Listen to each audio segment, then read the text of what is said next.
Tea time. Happy New Year's Eve, everyone! Albeit a little bit early at the time of recording this. It's only on the 21st of December as I'm recording this. But I finished writing up Nanka's Pokemon Miiverse adventure and kind of wanted to have more stuff to do. I mean, having the free time to play video games is all nice and all, but I need to give myself some more, work, as it were. Some more projects to focus on. So because I have to have this tea time edited and created and uploaded on the 31st of December, I figured that I would record it in advance. Because I don't think the elements of today's tea time are going to change within the remaining days of December.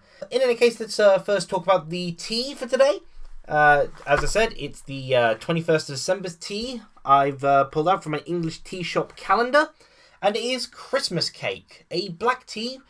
Brew time recommendation is 4 to 5 minutes, and the information on it: this organic black tea is stuffed full of additional ingredients, from decently sized proportions of orange and apple to dashings of peach, cinnamon, ginger and vanilla.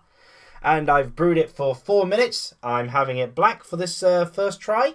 It's quite surprising that on the 21st of December there's still teas I haven't tried out in this box set. And it smells pretty good. You can definitely smell the apple with this tea. So I'm looking forward to trying that. I didn't give it much time to cool down though, so it may still be hot by the time I finish what I'm talking about. But then again, I usually take so gosh darn long to talk about these things. I don't think it'll be that much of a problem. So then, for today's tea time, it's one that I typically try to get uploaded on the end of the year.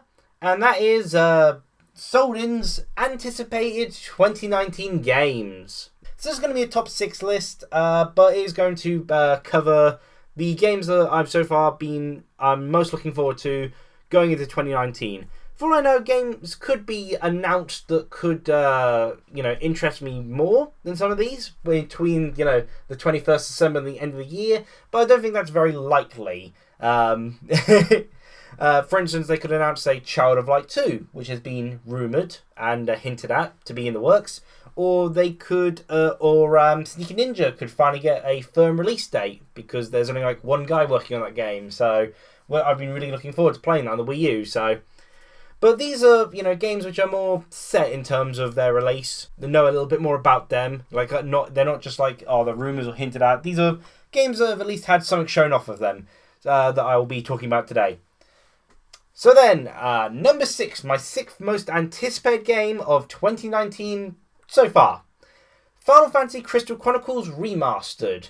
Now, I had a debate to myself as to whether certain games could be counted on the list. For instance, Final Fantasy IX is my second favourite video game of all time, and it's getting a port to the Switch, the Xbox One, and the PS4, and all that. However, it's just a port. To my knowledge, there are going to be no changes to Final Fantasy IX, so it's more like a re-release of the game. Final Fantasy Crystal Chronicles Remastered, on the other hand, is obviously having changes because there's suddenly the addition of online play, as well as, not having to use the Game Boy Advance adapter because of the Switch's usage of it. So, there's that to it. It feels like it's going to be a upgrade because there are certain elements to it which are going to make it a better experience. Not having to use the Game Boy Advance link cables and all that certainly is going to be a big upgrade. And I'm looking forward to Final Fantasy Chronicles Remastered. Why did I say Advanced? Because I've enjoyed the previous Final Fantasy Crystal Chronicles games. The first DS one, the Rings of Fate, not quite so much, but Echoes of Time and the first Final Fantasy Crystal Chronicles were really, really fantastic games. I always picked the Lilty, and the concept of Final Fantasy Crystal Chronicles going about in a caravan with your sort of party, having to help your village out by getting the sort of chalice filled up and restoring the sort of protection on your area so miasma doesn't invade it. It's really cool, and it's really neat how most of the adventure itself is less about trying to solve the world's problems. It's more just like the day-to-day life of being an adventurer or sort of fighter in the world, just maintaining the village and making sure it survives. And, I've always liked the concept of travelling about in a caravan. It's just got such a nice feel to it. And, I have a lot of fun memories of playing it with each of my brothers. And a lot of unpleasant memories, such as Kiris dropping the chalice because the chalice protects you. If you has a ring around it, protects you from the miasma. So if you run away from out of the chalice circle, you start taking poison damage. And Kiris, against a boss which explodes, dropped the chalice right in front of the boss, and because of his class, he just turned invisible, so the blast would go through him. it wouldn't go for everyone else who was suddenly stuck right next to this guy who was about to blow up. That was not fun. It was worse for Silverwing. He was playing as a Selkie, and Selkies didn't have a defend in that game. They had a backflip. Not much protection. You have to time that perfectly. Yeah, so Final Fantasy Crystal Chronicles Remastered. I've enjoyed the first game. I've enjoyed the game before a lot, and I'll enjoy the improvements that will come with it and playing it with Raffi. Raffi in particular is really looking forward to that game, which is why it's my sixth and most anticipated game of 2019. Moving on then to number 5, and I'm just going to give a heads up and say that I could have included the upcoming generation of Pokemon on this list because I am looking forward to it, but I have too many concerns about it, too many worries, and not much has actually been concrete shown about it. All I know is that the next Pokemon game is going to be a core Pokemon game. That said, Game Freak has another game in the works for next year, and that is Town, an RPG for the Switch with a beautiful graphical style. I like the look of Pokemon Let's Go before in terms of the graphics. I could rant about how much the elements, things I dislike about Pokemon Let's Go for a while, but graphically I like the art style they went with. It felt very fitting for Pokemon. But then I saw Town and I was like, oh my gosh, Game Freak can do so much better. Town looks gorgeous. It has a sort of kind of reminds me of Ni no Kuni in a way, but in a more cel-shaded fashion. Studio Ghibli? Yeah, Studio Ghibli, but with more of a cel-shaded edge to it. Town looks amazing.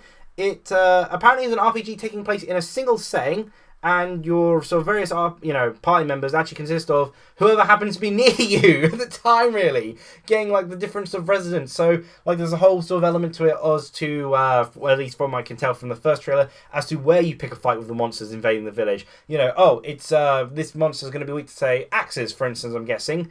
I'll pick a fight with it near the blacksmith because he'll be able to craft one or stuff like that. Location it looks to be like it's going to be of key importance. And it's really cool having the entire town be able to defend itself. It's kind of like it's a very interesting combination of turn-based RPG with tower defense. And thanks to games like Dylan's Rolling Western and The Lost Town, I found out I really like tower defense sort of style games. At least some more unique variations of them. And combining with a turn-based RPG, a genre I absolutely love to bits, it's equal with fighting games as my top 2 favourite genres, is a brilliant decision. So even more so than the upcoming Pokemon game, I'm really looking forward to Town. I have a feeling it's going to slip into 2020. It's going to be like a Yoshi's Woolly World sort of situation. But I'm hoping it's a 2019 release, and I'm really looking forward to it. So that's Town at number 5. So then for this next one, this was on last year's anticipated games list, and was a game I'd been looking forward to for quite a while, but it got delayed. Number 4 is Code Vein, and I plan to be getting this game for the Xbox One, and it's made by Bandai Namco. To sum up what I can gather about Code Vein, it's been a while since information was released on it, because they released a ton of information, and then suddenly delayed it to like next year, early next year. All of a sudden, but just before that they were really set in a release date for, I don't know, like September or to November. I'll put up the date that they had originally set. I've written it down on my calendar, but they had a date set, and they started revealing a lot of information, that big hype build up for the release, and then they said, oh, it's just been delayed, and then silence. So maybe a glitch happened, maybe they wanted to focus on another game. I believe they announced I think it's God Eater 3 or something, that I think some of the same people work on it. But to describe Code Vein is anime Dark Souls, from the looks of it. It has a very similar sort of a concept of it being, grim post-apocalyptic world and sort of like dark, and it's going to be hard gameplay where each hit sort of matters. But it's got a lot of things to set itself apart. One, of course, being the graphical style, and the sort of characterization is definitely more anime-like. Even as like the big sort of city blocks and such, it's definitely got a sort of more Japanese feel to it. And in a sense, that's actually why it kind of interests me more than Dark Souls. I love the sort of style of the Dark Souls and Bloodborne games in terms of, the setting and such. But in terms of the atmosphere, I dislike them because I'm a sucker for happy endings, and Dark Souls and Bloodborne aren't going to offer that to me. Code Vein, in its more cel-shaded graphical style, and its characters being more anime and moe, it's sort of things, and it's more over-the-top action that can be done with some of the crazy weapons. gives me hope that the game will have a happy ending or a chance to get happier endings sort of thing. I'd rather a game which looks like it's going to bring a smile to my face at the end rather than make me feel down. Of course, it's got really good looking gameplay. It looks like a quicker sort of version of Dark Souls in terms of, again, you got, every hit sort of matter sort of things, but it looks like you'll be, dodging and being, getting back into the action a lot quicker.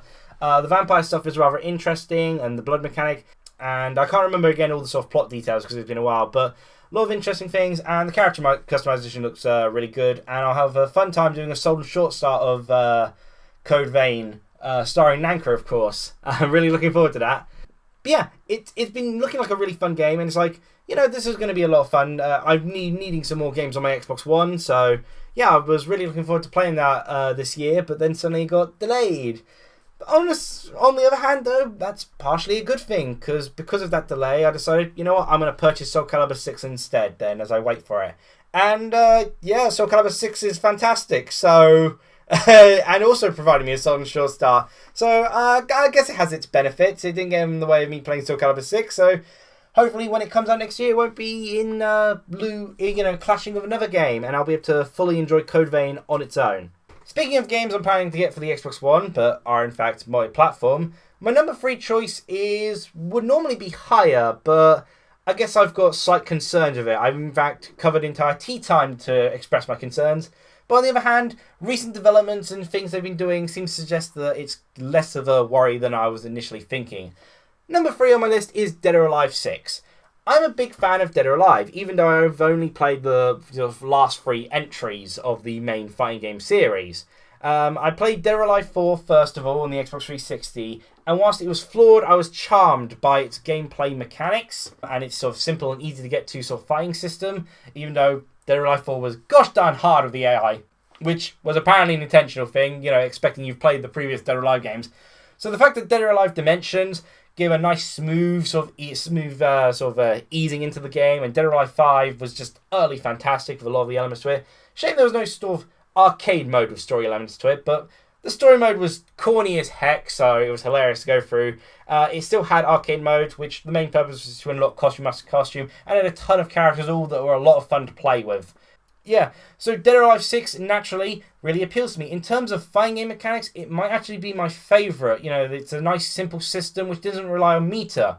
And then they've introduced meter. There's elements that are worrying me about it. The introduction of meter, the kind of shying away from some of its style. Yeah, sure. I'm not playing the game for physics, but the fact that the Dead or Alive series embraced that style gives it its tone, its personality. So it's not good that it's trying to shy away from it without replacing it with something of substance. However, it looks like it's kind of returning to it. There's more of that element sort of being introduced. There's character customization for all the sort of outfits, which is really cool to see. And most of my characters have been returning. Hitomi's returned, my main. Elliot's recently been announced, and Marie Rose and Kokoro, even though I can't play Marie Rose or Kokoro too, I like playing as him. Leon hasn't been announced, but then again, he's usually like that bonus character they announce at the end, or, that he's not actually involved in the story sort of thing. But hey, yeah, Dead or Alive 6 is looking really good at the moment. Like, there was lots of concerns before because they've moved away from the soft engine, but it's starting to look a lot better. The gameplay looks really solid. I'd probably be able to turn off the meter some way or ignore it. And hey, maybe the meter might be better than I thought. Like, Soul Calibur 6 surprised me that the reversal edge system was a lot better than I thought it was going to be, and the meter isn't as intrusive as I was worried. So, Dead or Alive 6 may surprise me in that factor, and hey, there's still a lot of things giving hope. The story mode looks really impressive. The new characters look pretty fun. And yeah, I've had a great time with the other games, so I'd like to assume that I'm going to have a great time with this newest entry.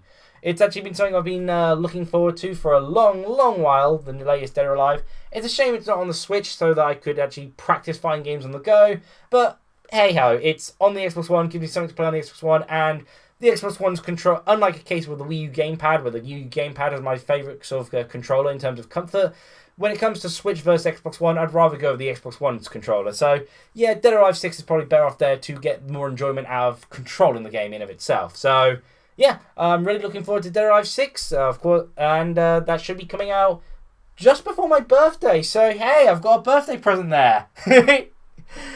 Okay then, on to number 2, and this game was going to be for this year. It was going to release in December, 13th December, but something got a delay. But in turns, that's kind of a good thing, because apparently there's actually going to be a physical edition released of it. So rather than getting digital only like I planned to before, I'll see about waiting until it gets its physical release next year. And that game is Dragon Marked for Death. It's by, I believe they're called Indie Crates. They make the Azure Striker Gunvolt series, which is like a Mega Man X spiritual successor, which Rafi enjoyed. And Dragon Marked for Death looks to be a 4-player fantasy set beam-up game, which is a lot to appeal to me there. Also, it's got a witch as a playable character. There's like 4 characters. You've got this fighter, the warrior. The sort of fighter's the more agile one. You've got the big buff warrior with like protection sort of shields to cast, and then you got like the shinobi moving quick everywhere, wall jumping, and then you got the witch who's adorable. And of course they're all like combined with dragons. Their sort of village of dragons got attacked because like the sort of nearby kingdom was like, I'm really worried about these people who can bond with dragons. They could kill us easily. And so, he gets a little paranoid and ends up sending people to slaughter him and such. There'll probably be plot twists and such, and plot story elements being thrown throughout the adventure, but otherwise you play as these 4 characters, and it looks to be multiplayer. Going about with all 4 of them, or even just 2 of them alone, playing with just Rafi, will be a lot of fun. And of course, beam-up games, they're awesome. The old school sort of 2D beam-up games don't happen often enough nowadays. But next year's got that and Streets of Rage 4. The only reason I didn't put Streets of Rage 4 on this list is because I haven't really seen enough of it yet. But Dragon Marked for Death, I've seen plenty of. I'm really interested in the game. I know that the people who made it have a good track record for the game. It's got a good style to it, good setting, and it's of a genre that I have a lot of fun with. And hey, it's got a multiplayer aspect to it, which is always a big plus for me. Really looking forward to Dragon Marked for Death, and that's why it's my number 2. I was really looking forward to this year, but hey, delays happen. And hey, at least now, in fact, I kind of look forward to it more now because it's going to get a physical copy. And you know me, always physical over digital if I can help it. So then, before I move on to number 1... Oh yeah, and Dragon Marked for Death is coming out for the Nintendo Switch. Not sure if I mentioned that. But then, before I move on to number 1 then, let's try this Christmas cake tea.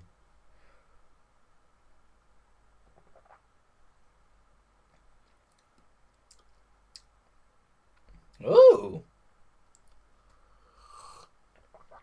Ooh, sipping it that way was interesting. Oh, wow, you can taste the cinnamon.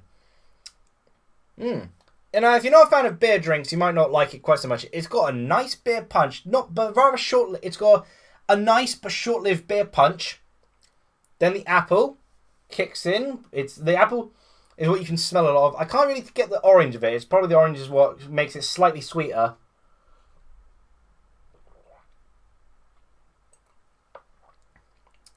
Now, if the tea touches your tongue, the bitterness stays a bit longer. But if you want to swallow it quicker, then the cinnamon kicks in. Nice, sweet aftertaste. Oh, gosh, that's... Oh, just swishing a little bit of it in my mouth. The apple really dances on the tongue. That's actually really nice. Maybe a bit of the... I think it's got peach in it as well. Still not getting any sense of orange, but being able to get the cinnamon, the black tea, there's a nice bitter punch. But it's so quickly followed up by stuff like cinnamon and apple and such. It's just really, really nice sort of combination. They're not clashing with each other. I've had teas which are, have all these flavors that clash, but this one not so much. I think some kind of get lost. I mean, it's supposed to be like 10% orange and 10% apple, but the apple's a lot stronger than the orange, and the cinnamon's even stronger. I think cinnamon's naturally strong. The apple. So good on the tongue. Yeah, Christmas cake. That's a really nice one. I'll have to try it with milk sometime. That probably might weaken the bitter part of it, but I may prefer it. The sweeter edge to it may get the orange to come out a bit more. So yeah, Christmas cake tea. Christmas. Why do I keep calling it Christmas cake? Christmas cake tea. Lovely. Really nice. So then. My number 1 most anticipated game of 2019 so far, of course. Who knows what could change. Although this is going to be a very hard one to beat. Even though I haven't seen a huge amount of it, it is probably my favourite game on the Xbox One, maybe tied with ReCore, that this is a sequel to. And that is Ori and the Will of the Wisps. I absolutely loved Ori and the Blind Forest. It still is my favourite Grin Brothers playthrough, although some others have been close. And I've been having a fantastic time watching Beerbop's playthrough of Ori and the Blind Forest Definitive Edition. You should go check that out. I'll provide a link below. So the fact that a sequel, like Ori and the Blind Forest was the game which convinced me to get an Xbox One. There were games that were interesting me, like Sunset Overdrive, Fable Legends, rest in peace, and Killer Instinct. But then the presentation for Ori and the Blind Forest had me in tears at E3. Watching E3 had me crying because Ori and the Blind Forest's trailer was that impactful. It was so beautiful. And then, of course, I played the game and, oh my gosh, like I was expecting it to be like an emotionally hitting game, but which looks beautiful and sounds beautiful. But it plays so well. It's so smooth, and it's like the action is really good. Like there's some like you expect it to be one of those artsy games which only has art to hold it up in a sense. And I was thinking, I might enjoy that as a nice break. It touched me emotionally. But then the gameplay itself is fantastic. So Ori and the Will of the Wisps looks to be punching you in the gut yet again. It looks like there's going to be a lot of tragedy to it straight away. You definitely need to play Ori and the Blind Forest to get the full amount of feels that you're going to get from Ori and the Will of the Wisps. Looks like you're going to have a little owl buddy to give you extra flight, so there's going to be a lot of new mechanics. I never played the Definitive Edition version, so it's actually going to be a bigger jump for me, because there's going to be new little mechanics, which I never actually played in the original version, when I played Will of the Wisp, so that's going to be really cool. And yeah, it was such a solid game, then I'm getting more of it, and it's such an enjoyable game. I hope we get to play it on the Grin Brothers channel. I really hope to play it on the Grin Brothers channel, but hopefully I'll do it the same. I'm going to blitz my way through it and then let Ravi play, because it worked really well, and oh gosh, I want to experience that game, this game. Like, it's a game I don't just want to play, I want to experience it. I want to feel it again, because it's the world it had, the characters it had, you know, they touched you. They touch your heart. You know, not in like any giant dramatic way, but in a beautifully presented game with gameplay that gripped you, and the story, and just everything was just fantastic about it. So I have super high hopes of Ori and the Will of the Wisps. I don't think it's going to let me down. It may not be as good, but I don't think it's going to let me down until, because it was already sort of making me go, oh, feeling from its E3 trailer it also had. Really good at those trailers they are. They really boost up the Xbox One presentations at E3. So yeah, that's why Ori and the Will of the Wisp is my number one most anticipated game. Even if wasn't worried about Dead or Alive 6, and even if I was looking forward to Pokemon Gen 9, maybe even if Child of Light 2 was announced, I think Ori and the Will of the Wisp was going to be the top of my list. It was so unlikely to be toppled from that spot, and I'm absolutely thrilled that it's coming out next year, and I can't wait to play it. And so those are my Souldin's most anticipated games of 2019 so far, of course. So yeah, my 6 most anticipated games. Those are other games I'm anticipating. In fact, I've written out a list, and I think I've got like 12 on here, which is a shame because I'm limiting myself to 12 game purchases per year. So yeah, the fact that it's already sort of like hitting that mark already is not too good for if other cool games get announced, which they always do. But yeah, I'm interested to know what you think about my selection of games I'm looking forward to. I'm interested to know what games you are looking forward to next year. Feel free to tell me in the comments below, and I'll be happy to discuss with you. Hope you enjoyed this tea time, and cheerio! Oh yeah, and for tomorrow then, Happy New Year!